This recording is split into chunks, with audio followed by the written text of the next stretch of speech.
Welcome to Euractiv's Digital Brief podcast, where we bring you the most relevant digital and tech story of the week in the world of EU politics and policy.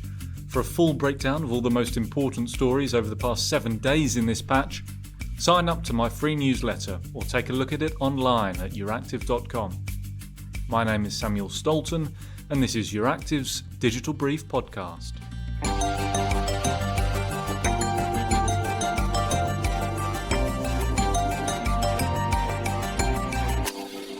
So EU leaders earlier this week reached a historic agreement on the new multi-annual financial framework and the Recovery and Resilience Fund. However, in order to achieve these new agreements, substantial cuts have been made to the bloc's various funding programmes, including in the digital field. This week, we crunched the numbers in detail to get a better insight into how the digital world could be affected. So members of the European Parliament were quick to lament the cuts to various EU digital programmes earlier this week, following an agreement on the EU's new MFF and the recovery package. In the digital domain, there are 3 frameworks worth analysing here. These include Horizon Europe, Digital Europe, and the digital arm of the Connecting Europe facility. Now, we've followed the changes over recent months, looking at the numbers in comparison to the previous MFF, in addition to how they stack up against previous Commission proposals. And you can see some detailed data and tables and some analytics of the numbers on the Euractiv website as part of my digital brief this week. Horizon Europe is the bloc's research and innovation funding framework, and while there has been an increase from the previous MFF, some will question whether it is sufficient in a radically new global context. However, the plan does come in for a €5 billion increase under the new recovery fund.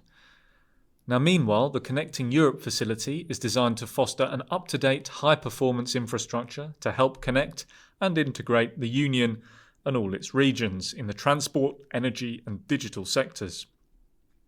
In terms of the digital branch of the programme, the Recovery Fund will not contribute anything, but the MFF allocation is doubled from the previous long-term budget. The figures are, however, very small when analysed in the context of other comprehensive infrastructure development programmes worldwide, including China's Belt and Road Initiative, which has plans to enter the EU through Italy. Moving on to Digital Europe, and this funding framework will invest in key strategic digital capacities, such as the EU's high-performance computing, artificial intelligence and cyber-security capacities.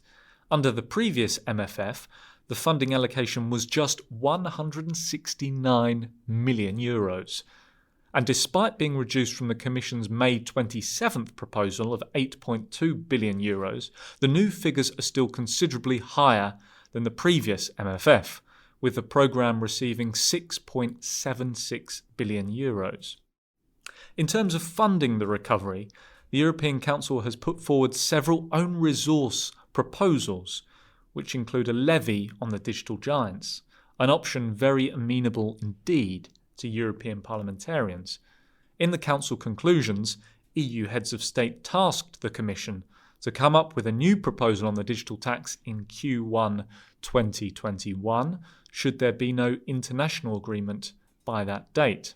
However, EU efforts could be stymied in this field due to the fact that agreements here require unanimity in the Council, which of course thwarted progress last year on the digital tax plans presented by the Commission.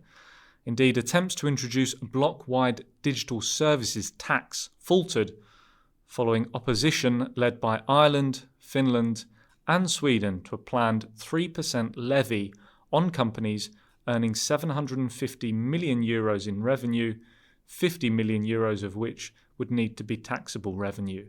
For its part, Parliament has long supported the idea of a digital services tax, yet it of course remains to be seen whether or not this will ever become a reality at an EU level, of course, while the international negotiations are continuing at the OECD. We will have to watch this space for more. And that's all we've got time for this week. Please remember that online with us you can get a comprehensive breakdown of all the tech stories in the EU politics and policy domain with my free digital brief newsletter. Sign up online today. I've been Samuel Stolton, and thank you for listening.